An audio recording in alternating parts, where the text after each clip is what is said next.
What was some of the biggest challenges you have, as a writer? Yeah, I mean, I think you're dealing with true life. You're dealing with pretty dark stuff, and you're also dealing with stuff that feels really relevant to today.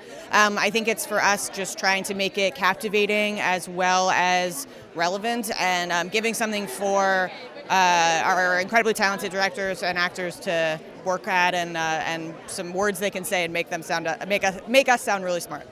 Well, it's nice going to a show like this where you're in multiple seasons. You know who you're writing for, but you also wrote an amazing screenplay, The Post, which was made by Steven Spielberg, starred Meryl Streep. I mean, when you wrote that, you didn't know who was gonna act in that or produce that. And tell us what it's like being that kind of starting out writer and just putting your passion into a project. I think you have to have a voice. You have to have a singular voice that you're bringing to your project.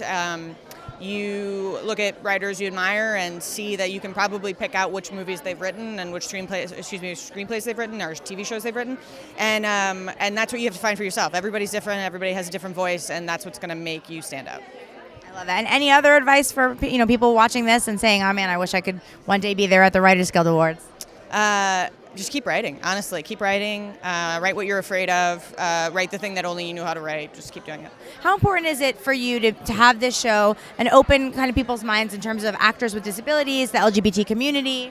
Well, it's long overdue, and I'm pretty annoyed about it. So I think it's lit a fire under my ass. And I feel like when I see injustice and when I see why are there not more opportunities for disabled people? Why am I one of the very few TV shows that involves disability, and also from a disabled creator? I'm very passionate about it's not enough that you put a disabled character on TV. Give them the keys to tell their own story, because that gives them power and agency and lets them move up. So I think that's very, very important, and I think Hollywood is just beginning to get there, but it's not there yet. I know SAG-AFTRA had a focus on a disability initiative, I think it was a year or two ago, and they kind of do that in the diversity department there, and I think it's really, really great and really important. Tell us, in creating the show, for any other writer watching this, what is your advice, to get your show made or to get to work on a project?